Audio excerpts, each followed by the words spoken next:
わいいね。よいしょ。じゃあ、いきないな。はい、ババンババンバンバアビバビバビバババンババンバンバアビババンババンババンバアビバビバビバババンババンバン。待ち遠しい。食べれないに食ったんですいません。藤子さんでございますよ。本日もお付き合いよろしくお願いいたします。この番組はお休み前の約1時間、10時5分くらいから11時ぐらいまでの間、皆様と楽しい時間を共有して、いい夢見れるライブを目指しておりますので、皆様積極的に参加してくださいませ。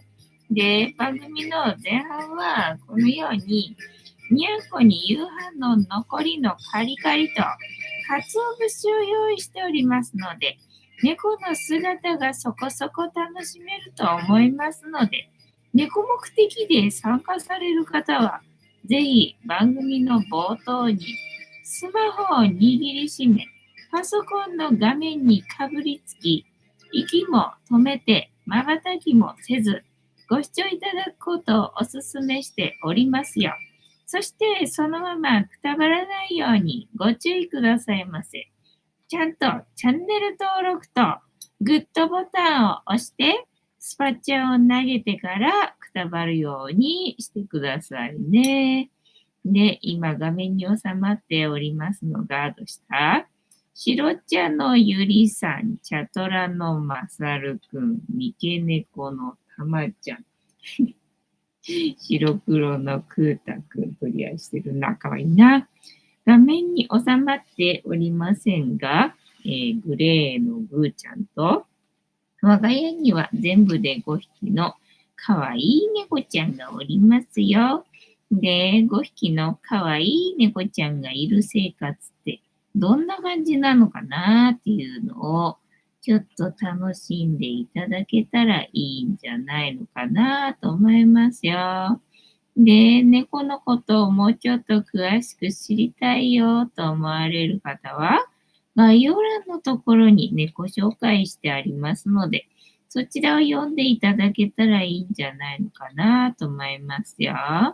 で、同じく概要欄のところに Amazon のウィッシュリストのリンクが貼ってありますので、そちらからチュールをポチッとご購入いただければ、我が家に届く便利なシステムとなっておりますので、にゃんこにチュールあげようかなと思われる方は、そんな便利なシステムをご利用いただくことをお勧めしております。ぐーちゃんが登場しましたな。全然残ってんじゃんか。鰹節しか食べてないじゃんか。あと散らかしただけじゃんかよくだな。もうまるで残ってるんだもん。ちょっと、みたいなね、感じでございますよ。だから今日さ、朝ごはんあげて、で、なくなってないから、昼ごはんあげずにいたんだよね。で、まあ、夕方前ぐらいになったらなくなってたんで、さすがにさ、さすがにお腹すくよね。そりゃ食べるよね。と思って、夕飯はね、まあ、お昼はあげなかったしね、と思って普通にあげたんだけどさ。そしたらまあ、全然手つけてないんだもん。もう、なんなんだよってな。はい。で、1日1個、猫に関してのお話もしませんので、これから皆様と一緒に乾杯しようと思いますので、お付き合いよろしくお願いいたします。で、乾杯の時に、ジャスティスって言いますので、一緒に言っていただけると嬉しいです。では、いきますよ。せーの。ジャスティス。今日も塩入りの、今日は塩入りのお湯だよ。今日はお湯をね、沸かして夕方にポットに入れて、結構一杯ぐらいになったんでね、結構熱いまんま、キープされてるような感じなので、今日は塩入りのお湯でございます。眠いな。眠いな。うん。喉乾いてたんで、うまいよ。ね、なんかコーヒー飲みたい気がすると思ったんだけど、もうライブの時間だからなと思ってね、飲まずにいたんで、喉乾いてたんで、コーヒーじゃないけれどもな、喉乾いてたんで、なんか飲めるのがね、うまいよ。幸せだな。今日も飲み物を飲みたい時に飲めて、ヒーターがついて、電気がついて、ライブが始められて、猫たちも可愛いな。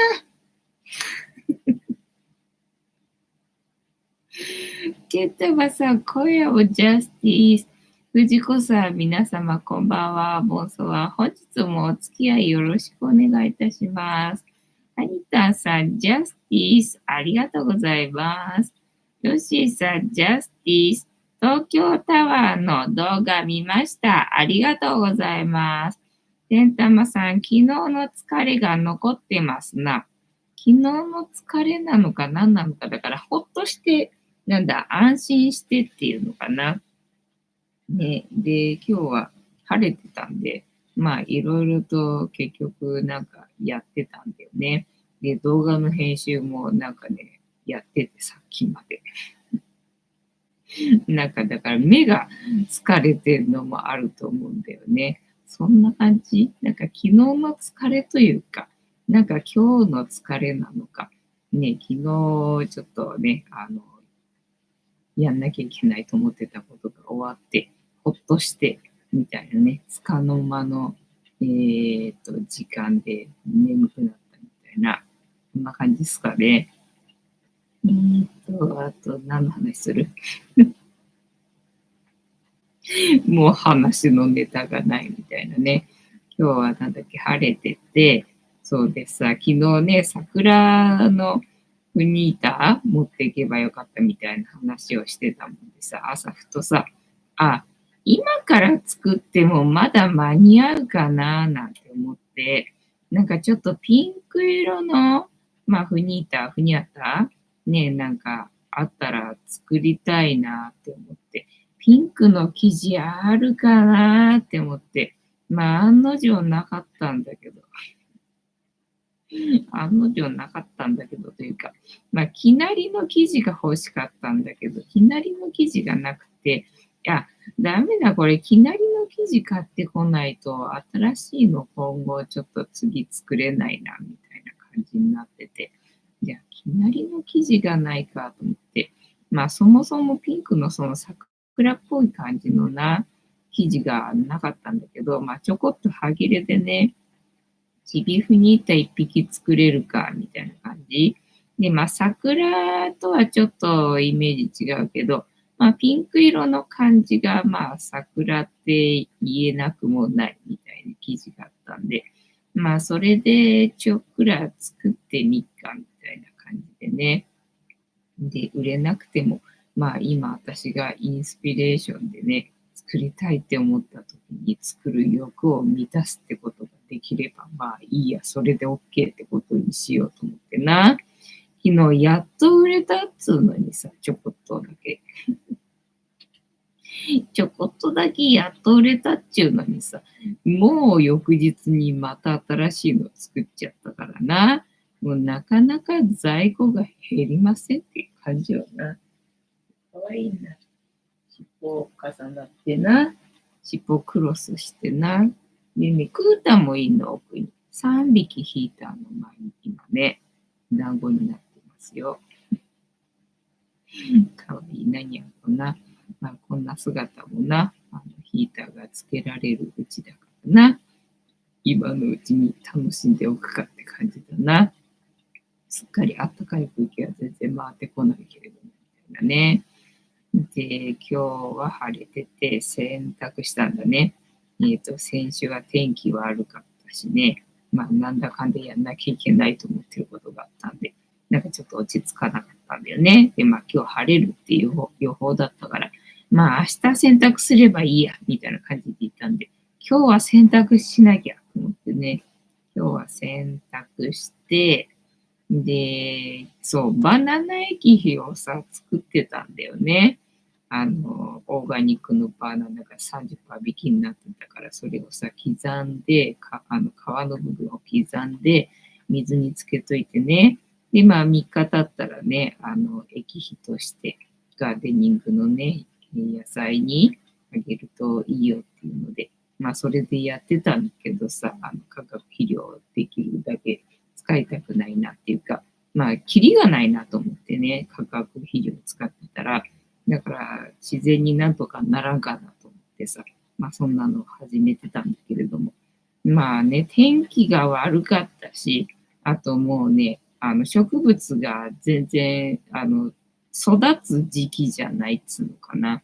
なので、あげるものがなかったわけよね。作ったはいいけど。で、まあ天気が悪かったのもあったんでさ、それっきりになってたわけよ。作ったはいいけどさ。で、まあ今日晴れてたし、で、しばらく水やりやってなかったから、水やりしてなかったんで、そろそろね、カラカラになってるなと思って、あ、これ、バナナ液肥の揚げ時だと思って、今日やらずしていつあげるのみたいな感じでさ、今日はやったわけよね。で、カビててさ、見事にな。確か前もそうだったんだよなと思って。だから3日置けばっていう話だったのかと思って。なんか3日以上置いちゃうとね、上にカビが生えるわけよね、白いカビがね。だから白いカビだからどうだと思って。なんか、金ちゃんの方だとね、まあ、金ちゃん、あの、金ちゃんじゃなくて、違う人がやってるやつだと、その白カビが生えると、なんかいい状態みたいな説明をしてたんで、まあ白カビはもしかしたらいいのかなと思ってさ、菌がいないよりも菌はいた方がいいんだろうしさ、と思って。で、どうだと思ってちょっと調べて先にさ。で、どうやら大丈夫っぽいなっていう結論に至ったので、じゃあやろうと思ってね、その白カビ生えたのも気にせず、水で薄めて、うちの植物だけ地に、バナナ液肥をあげてな。で今まではその皮は捨ててたわけよ。コンポストなかったから、うちにさ。なので、皮は、普通に捨ててたんだけど、生ゴミで。だからここ、最近突然バナナじゃない、バケツコンポストが急に始まっちゃったもんだからさ。ただまあ寒くてね、全然分解が進まないっていうの。だから人参を買ってさ、人参の葉っぱ付きだったんでね。で、葉っぱ付きだったし、皮も剥いたんだよね。泥がいっぱい、なんか変な形だったんでさ、くっついてるんで、皮剥いた方のが良さそうだなと思って皮剥いたんでね。なんかこれでね、なんかそのいちごのね、育ててた土がドブの匂いがしてたからこれはダメだと思ったんでね、その土をなんとかしたいと思ったんで、それとね、人参の残さをさ、混ぜて置いといたんだけどさ、まあね、もう冬で寒くて全然分解進まないけど、まあまたさらにやばい状態になったらちょっと嫌だなと思ったんで、一応気づいた時には混ぜてたんですよね。まあ大体毎日ぐらい、ここ数日混ぜてなかったけど、まあ大体毎日ぐらいかき混ぜてたんだけど、まあほぼ状態変わらずみたいな、そんな感じで。ただまあ匂いはね、全然しないけどっていう状態だったんだよね。だから今日はそのバナナの皮のね、ゴミが出たんで、それもそこに混ぜてみたわけよね。ただまあ最近水やりしてなかったんで、そのバケツコンポストの水分もだいぶね、ちょっと足りねえかなぐらいの感じになってきてたんで、ちょうどこのバナナの皮混ぜて、まあ状態的には良さげな感じにはなるけど、そのゴミの量に比べて土がやっぱりちょっと少ないかなみたいな。ただね、量的にもうね、バケツがね、混ぜにくくなるんで、これ以上入れちゃうとさ、なんとかいい具合になってくれないかななんてことを日はね、昼間、朝やってたな。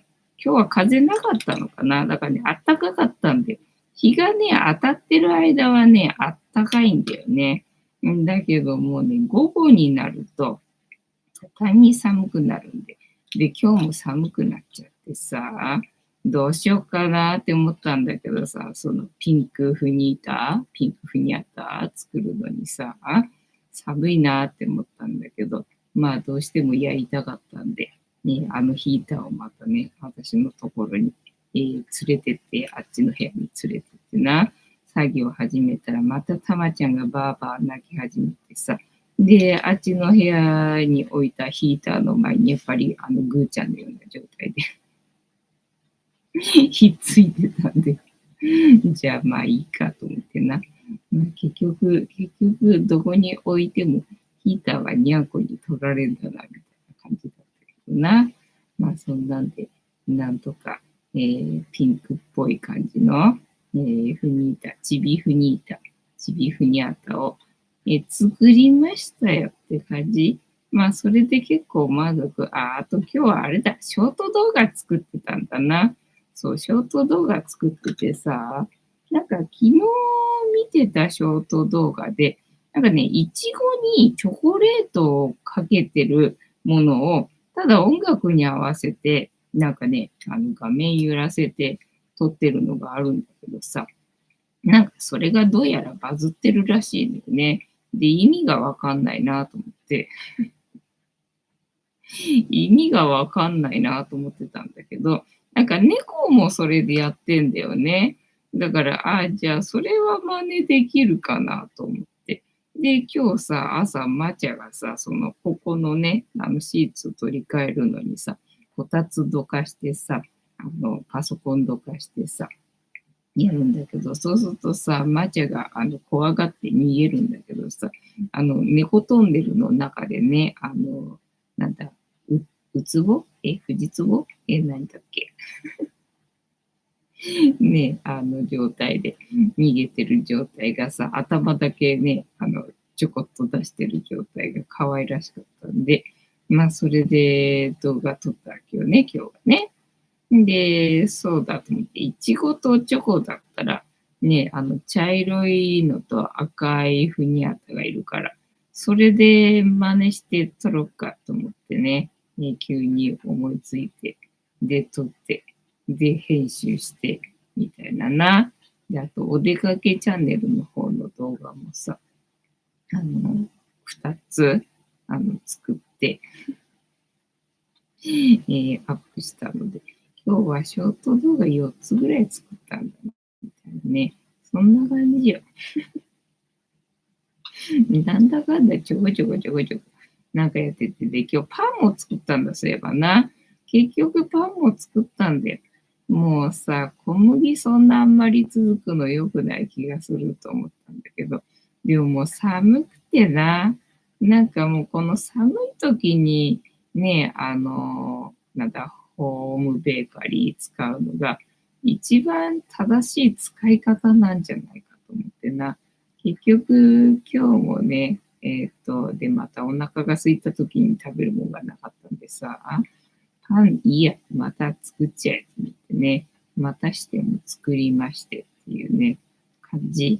で、今日もね、もう天然酵母では作らないことにしたんで、上手に食パンは出来上がりましたよっていうね、感じ。で、あとはね、昼はね、今日はね、ご飯炊いて、で、納豆があったからね、そうだ、納豆あるから納豆ご飯だなと思って、ご飯炊かなきゃなと思って、で、玄米は水つけてなかったんだけど、備蓄の白米があるからさ、だから白米あるんだから、それ炊けばいいんじゃんと思ってさ、それを引っ張り出してきて、で、ご飯を炊いて、で、納豆ご飯にして、で、残りのご飯を味噌汁作ったんだ、今日はね。で、そう、スーパー行ってさ、今日はね、久々にね、えのきが1個だけ30%引きのシール貼られて、久々だなと思って。久々だなと。だから今日はね、ガーデニング日和だったわけよね。その米のとぎ汁というか、漬け汁が出るんでさ、お米にすると。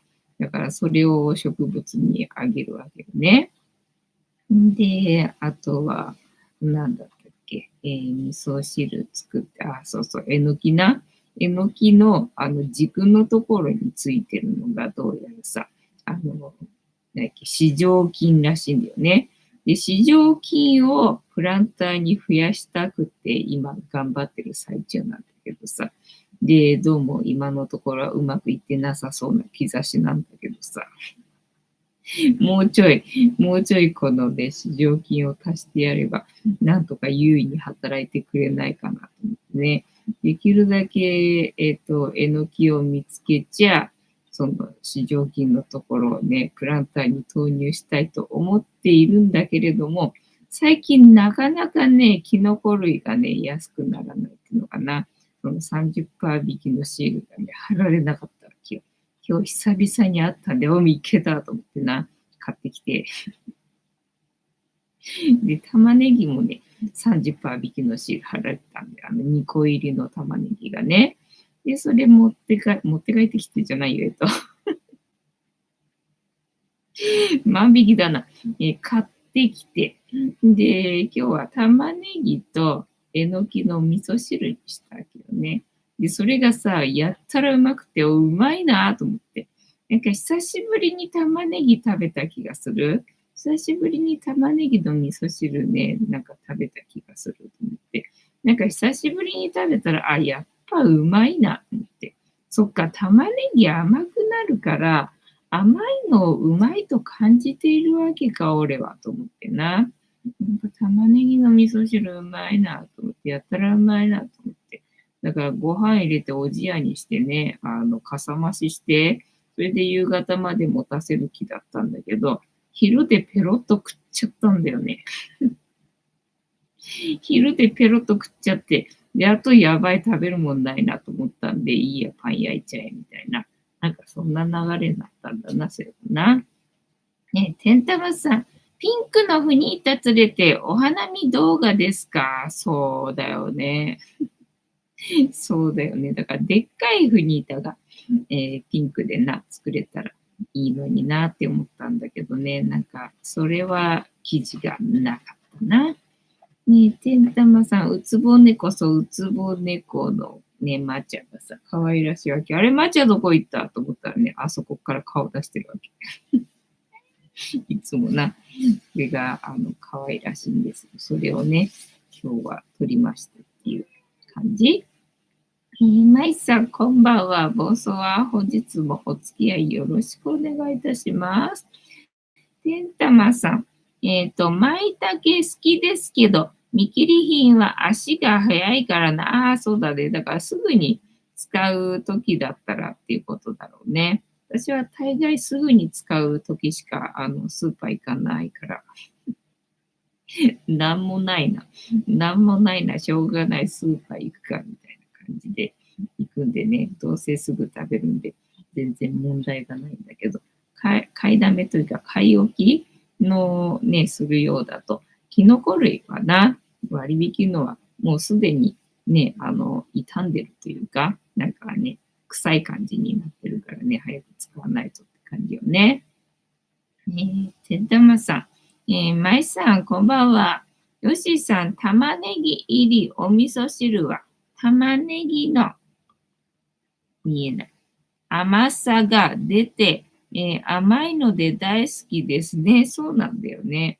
なんか前はさ、玉ねぎってさ、常に家にあるもんだったからさ、なんかないなっていう時は、じゃあ玉ねぎあるから玉ねぎ使うかみたいな。なんかそんな感じでね、なんか玉ねぎの味噌汁って飲んでた感じがしてさ、なんか玉ねぎの味噌汁が飲みたいなと思って飲んだっていう記憶があんまりなくて。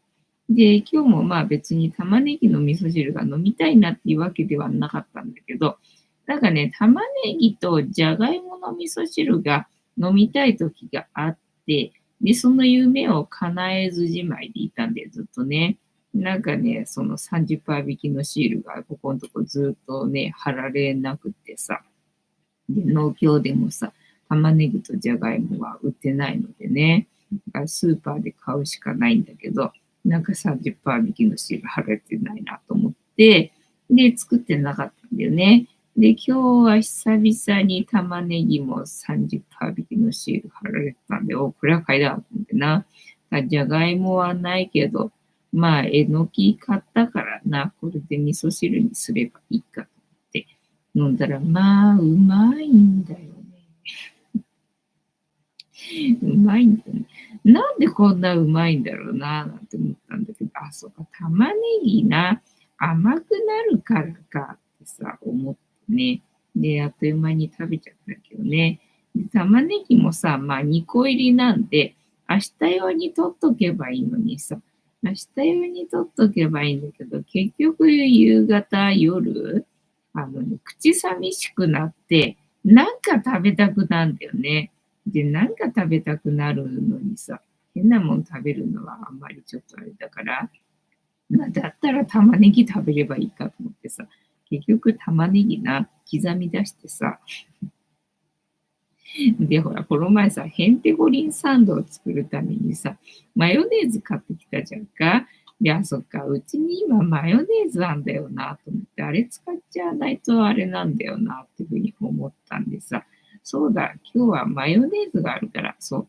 最初はね、玉ねぎ焼いて醤油かけて食べようかなと思ったんだけど、あ、そうだ、マヨネーズあったなっていうのを思い出して、でね、玉ねぎ生だと私胃が痛くなっちゃうんで無理なんで、ちょっとね、さっと茹でて、水気切って、で、マヨネーズで和えて、で、食べてみたんだけど、あ、これは、あれだと思って、鰹節と醤油がいるなと思って、で、鰹節かけて、醤油かけて、で、混ぜて食べたらね、美味しくなった。美味しくなった。で、まあね、口寂しいだけなんだから、まあちょっと食べて、明日用に残しておいてもいいんだぜ。残しておいてもいいんだぜって思いながら全部食べたよね。ダメなんだよね。明日用に取っとこうっていうのが、まあできないよね。全部食べきっちゃうんだよな、結局っていうことなので、明日の野菜もないよっていう状態でございますよ。ナイさん、お味噌汁いいですね。そう、ほぼ大体毎日のように味噌汁飲んでる感じだけどね。中の具をどうしようかなってね、いつもね、悩みどこなんで、うちには何もないから。わかめがあればなと思ってね。そう、わかめポチった、そういえば。ペイペイフリマ、あ、今、ヤフーフリマだったっけ？ヤフーフリマでさ、200円引きかなんかのクーポンが出てたわけよね。で、ここのところ、わかめ食べたいなと思ってもさ、乾燥わかめがうちになかったんで、で、ね、じゃあもう、いっか中国産でもと思って、もう諦めて、諦めて、もう中国産でもいっかと思って。で、わかめがね、500円で売られてたのかな、中国産のわかめが2袋で500円で売られてて、で、それが200円引きで300円になったんだよね。でも300円なら買えだなと思って買いたかったんだけど、ペイペイの残高がね、なかったのね。ペイペイの残高がなかったので、買えねえよと思ってね。もうしょうがないからクレジットカード払いにして、もうそこまでして買うんかいっていう感じで、ね、ついには我が身をね、ペイペイフリマ、ヤフーフリマで昨日購入しまして、一昨日かな、一昨日購入しましてって感じ。でね、わかめと、あと、あれか、もう一個出てたんだよね。もう一個出ててさ、で、アルファ米ね、検索して、なんか何も欲しいものがないときっていうのかな、何買っていいかわかんないときは、なんかとりあえずアルファ米を検索するんだよね。で、なきゃまあ買わないって感じなんだけど、ちょうどね、もう一個のね、なんかクーポンで使えたんだよね、そのアルファ米がさ。でお、使えるぞと思って。これは買いだなと思って。またアルファ米買ってね、なんかちょこちょこちょこちょこ、なんかお安いなって感じると、アルファ米買ってね、ちょいちょい備蓄して、なんかだいぶ溜まってきたんだよね。だいぶ溜まってきたから、もうそろそろいいんじゃねって思ってんだけど、いいんじゃねって思ったんだけど、ああ、安いなと思ってね、ついついまたしても、クレカ払いでね、買いましたよ、みたいな感じでね、わかめとアルファ米を、買いましたよ。おとといかな。玉ねぎ焼くだけで美味しいね。そう、だからよくね、玉ねぎ輪切りっていうのにして、フライパンで焼いて、で、醤油かけてね、ご飯のおかずにして食べてましたよ。まいさん、お酢もいいですよ。そうだね、酢の物ね。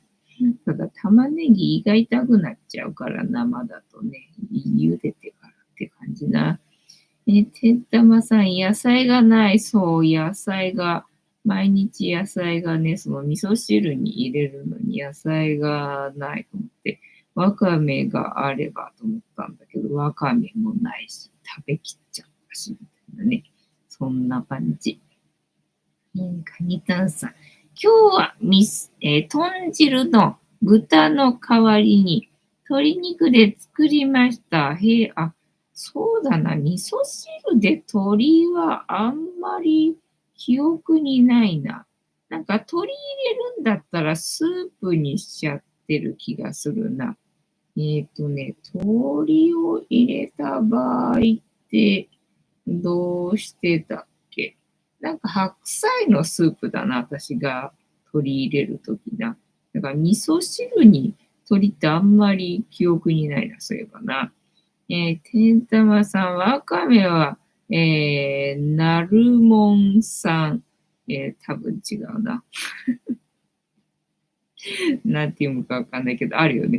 なるもんさんが美味しそう。だから、できれば、国産でね、できれば国産で、国産っていうのもあったんだけど、なんかね、やたら大量なんだよね。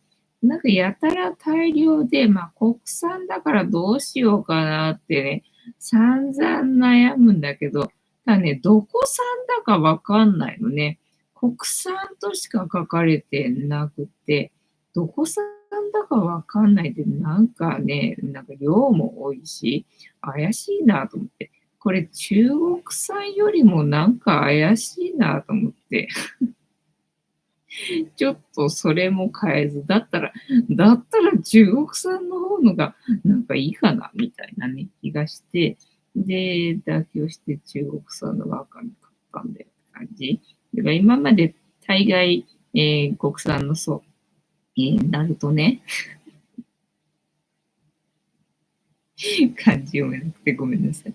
そう、ナルトさんとかいうのも多分ね、食べたことあるんじゃないかなと思うんだけどさ。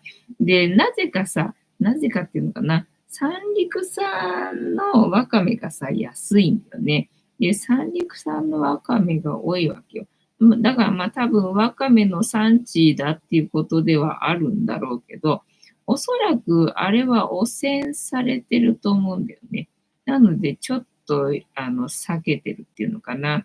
どうしても欲しいときは、やっぱりさ、目の前のスーパーで、三陸産の塩蔵わかめが100円なんでね。で、それをたまに買ったりとかはするんだけど、三陸産は明らかに安いのがおかしいっていうのでね、きっとこれは汚染されてるんだろうなって思って、まあちょっと控えめ。だけどね、三陸産のわかめが多いんだよね。それか中国産。で、謎の大量に入ってる、国産のわかめな。謎。それの中から選ぶのかって感じだったんだよね。なので、じゃあ中国産でいいか、みたいなのでね、中国産を買ったんだけど、だからそうすると、その、ナルト産っていうのがね、あると安心なんだけどなっていう感じね。ね、天玉さん、鶏肉の、豚汁も、出汁が出て美味しそうね。出汁出るような。カニタンさん、そうですね。いやいや、あっさりしていました。なんだ、そうなんだ。あっさりするんだね。マイさん、ナルト、テータムさん、ナルトですね。ありがとうございます。ナルトかなと思ったんだよね。ナルトかなと思ったんだけど、ナルトって読んで間違ってたらそっちの方が恥ずかしいとか思っちゃって。だったらわかんない方のがまだいいかと思ってね。わかんないことにしたけど、合ってたな。てんたまさん、さつまいもの味噌汁もいいですね。そうそうそう、さつまいもの味噌汁美味しいよね。もうさ、飲んじゃうんだよ、作ったそばから。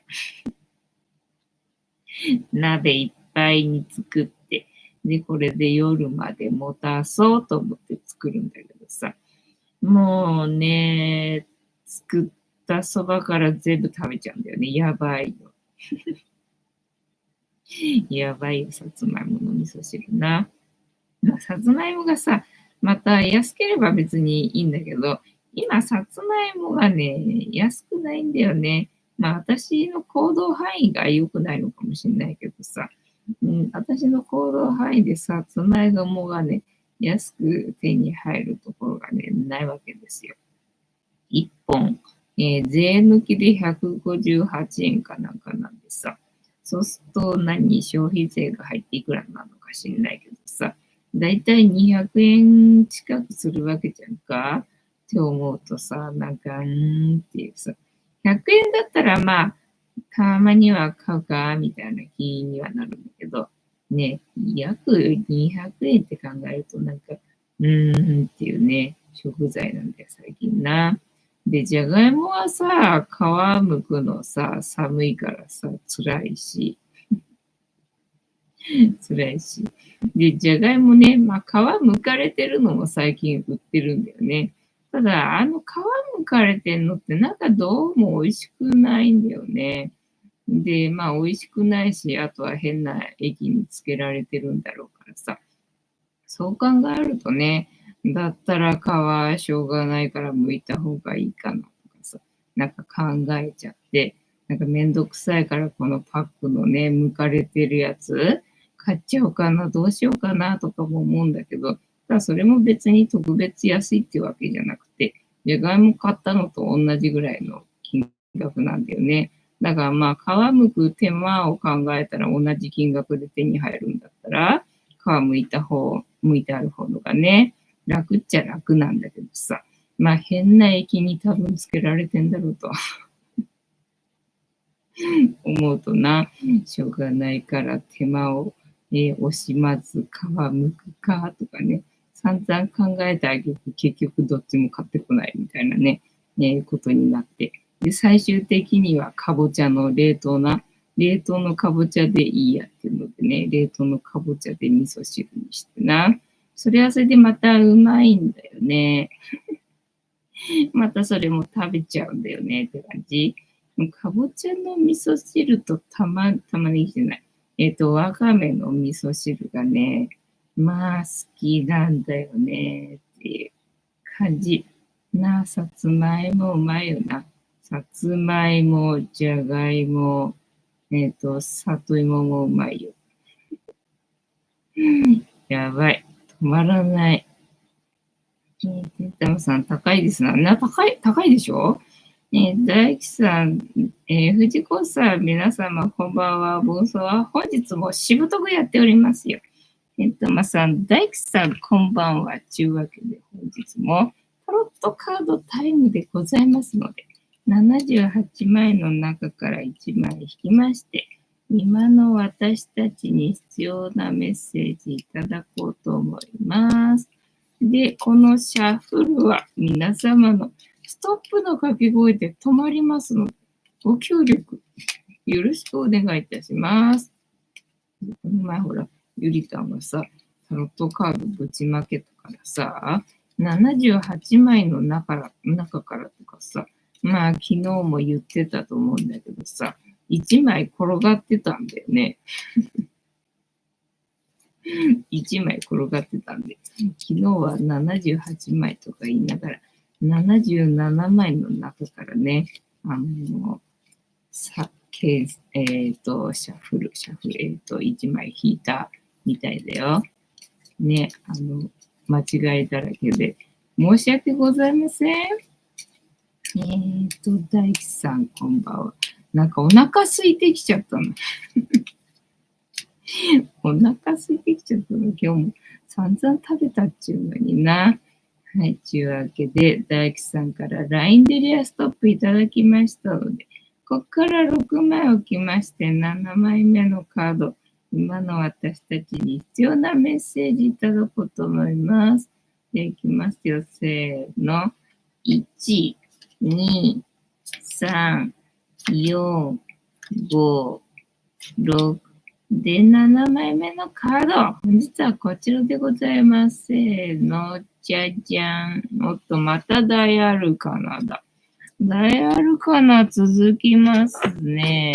重要な時期なんでしょうね、きっとね。春分だっけ？もうすぐ春分だっけ？そういえば明日311なのかな。今年もなんか311やばいかもよって言われてるみたいだな。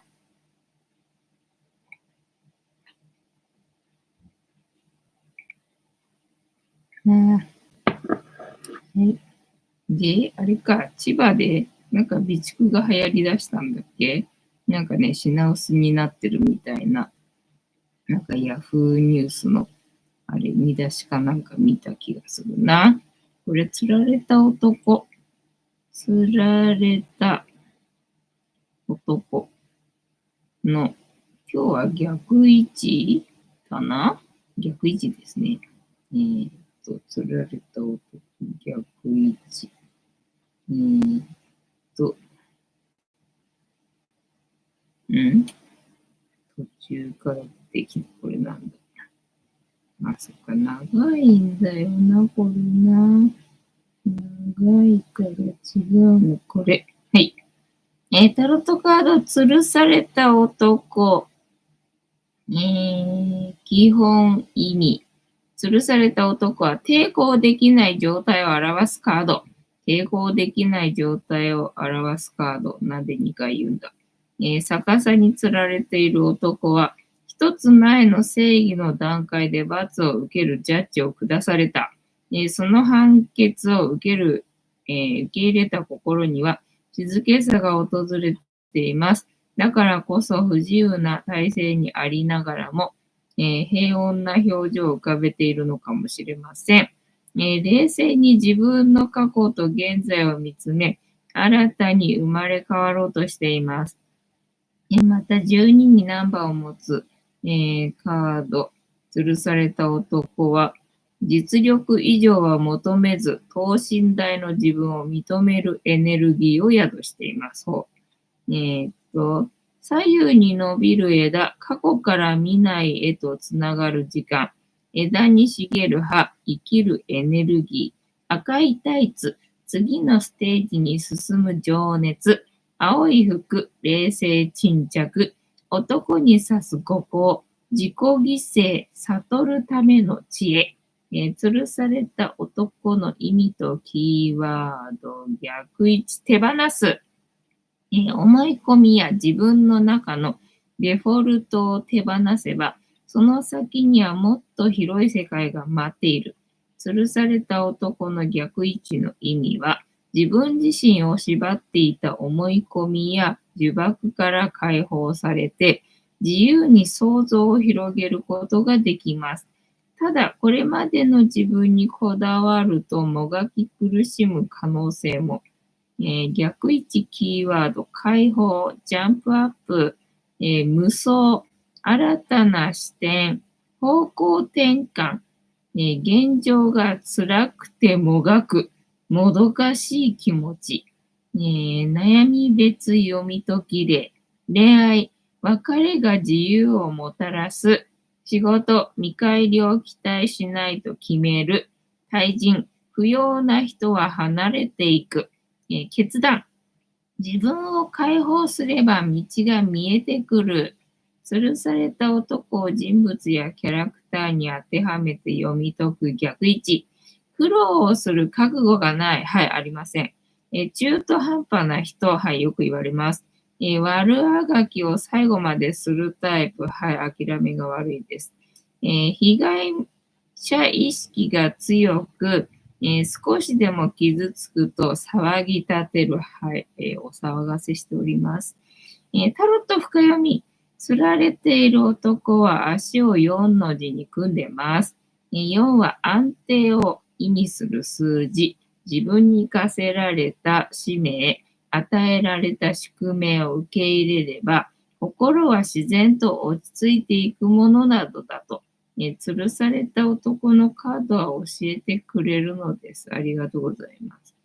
まとめ。変えられない現状を受け入れる姿を表すカード。吊るされた男は逆位置ならもがきながらの方向転換を表すカードでした。吊るされた男は悟りの境地にある現状を伝えています。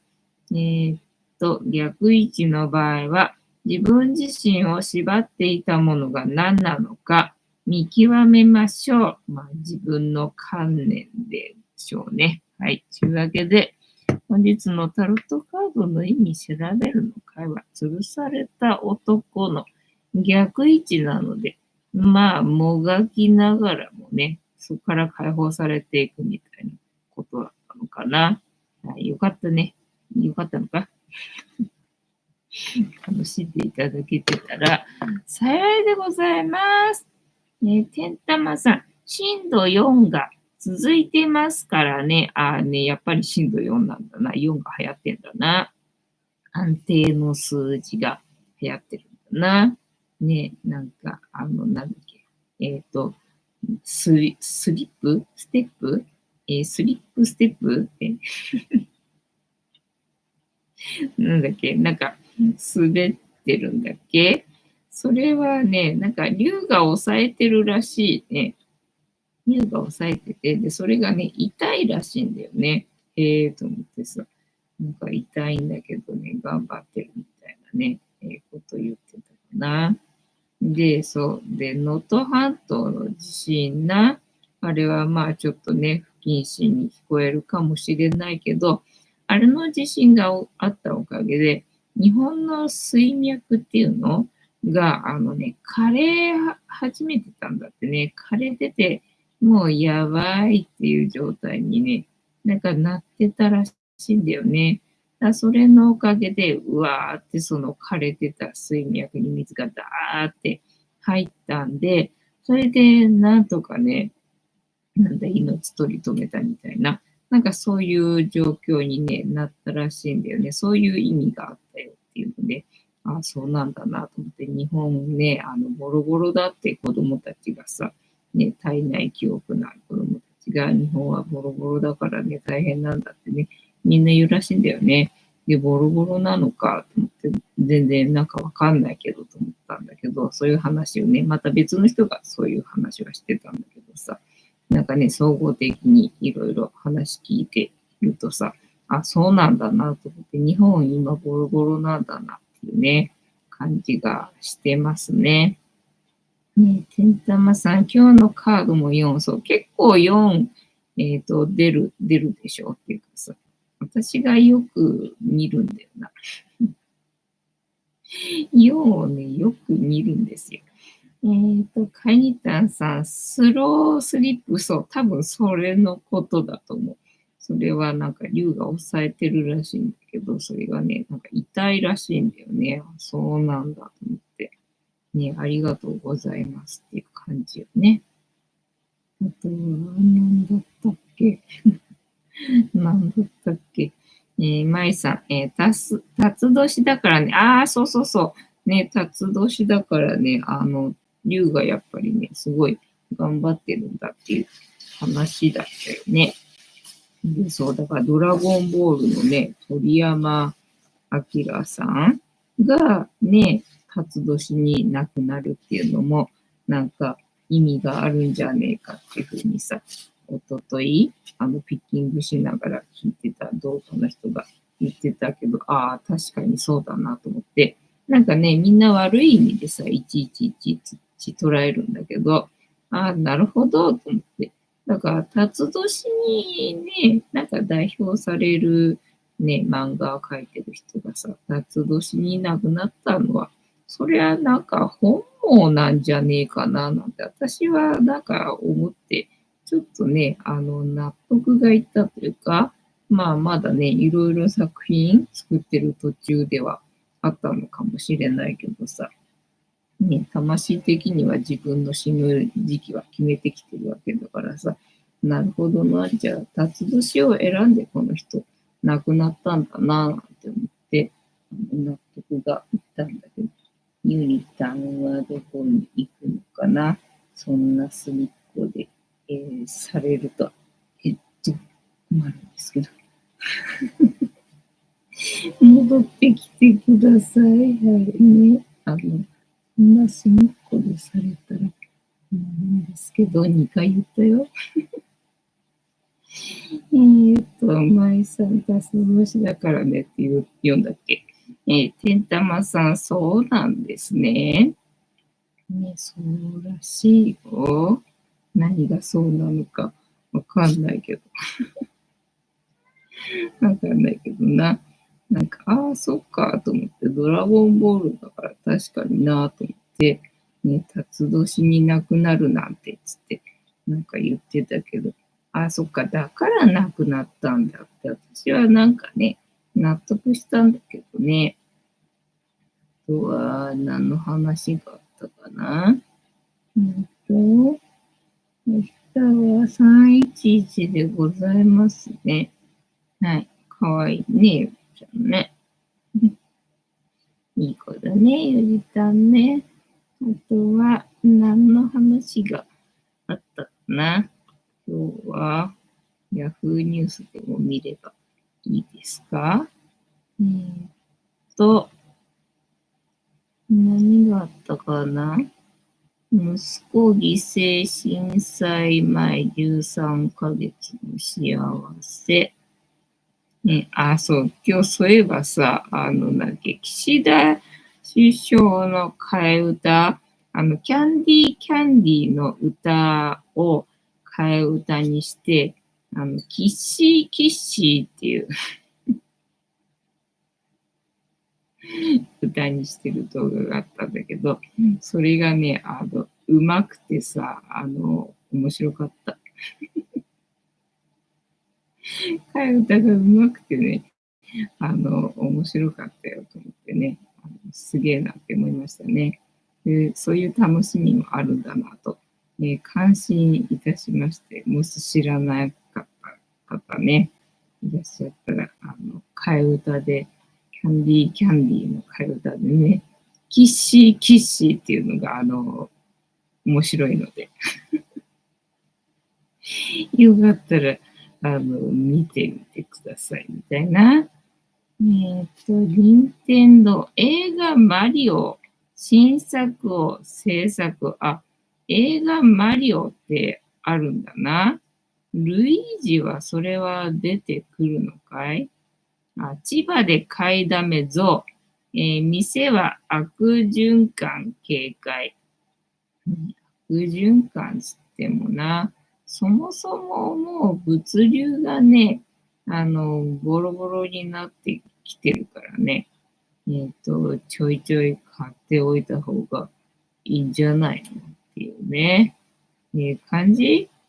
演歌歌手、徳永ゆうき、結婚を発表。誰だかわからない。高値続く日経平均でも届かぬ恩恵。はい。あとは何があるかな。えーっと、主要経済、え震災費債者に貸付、57億円返済滞りな、貸付ってどういうこと？電気がいらない炊飯器開発、日産の不当取引5割減供与。何のことかわかりません。はい。カニタンさん、見た騎士。上手だよね、あれね。変え方が上手でさ、うまいなと思って、感心したんだよね。てんたまさん、騎士7.8万回再生ね。だからまだそこまでの回数回ってなさそうな気がする。だからうまい割には。これから回るもんなのかどうなのか。まだ出たばっかりの動画なのかわかんないんだけどさ。とにかく今日はその動画に私は感動した。